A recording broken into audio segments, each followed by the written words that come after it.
নিজেকে কাপুরুষ মনে করিয়েন না, নিজেকে পুরুষ মনে করেন।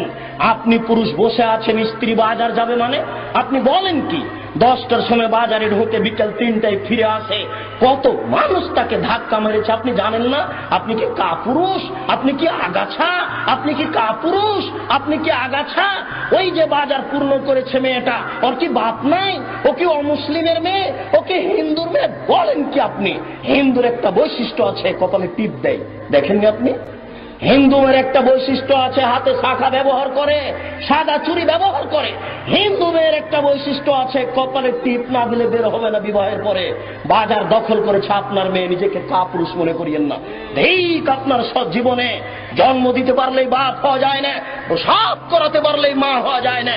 পাগলীয় বাচ্চা প্রসাব করাতে পারে, পাগলীয় বাচ্চাকে দুধ পান করাতে পারে, পাগল বাচ্চা জন্ম দিতে পারে।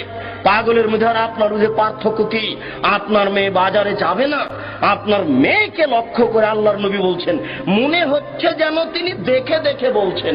আপনার মেয়েকে লক্ষ্য করে আল্লাহর নবী বলছেন, মনে হচ্ছে যেন তিনি আপনার মেয়েকে দেখে দেখে বলছেন। আল্লাহ রাসূল বলছেন, নেসাউন, মহিলা কাছে এতন, কাপড় পরে থাকবে, আর এতন উলঙ্গ। এই যে আপনার মেয়ে ফতোয়া গায়ে দিয়ে আছে, আপনি দেখেন না? চোখটা একটু নিচু হয় না? ছি ছি ছি, জন্ম দিতে পারলে পিতা হওয়া যায়। দুঃখিত, আপনার পরিবর্তনের জন্য এসেছি, মনে কিছু নিয়েন না।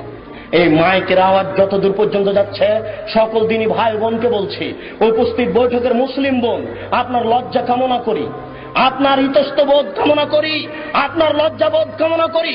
24 ঘন্টার মধ্যে আপনি পোশাক পরিবর্তন করুন। আপনি সালোয়ার কামিজ মেক্সি চাদর পরুন।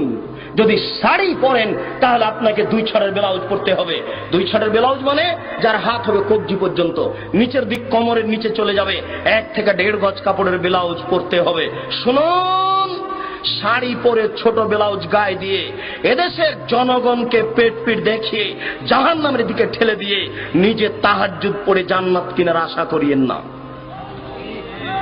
এই মেয়েরা শোনো, যারা তোমরা স্কুল কলেজে পড়ো, তোমাকে সাবধান করতে এসেছি, তুমি পরিবর্তন হও।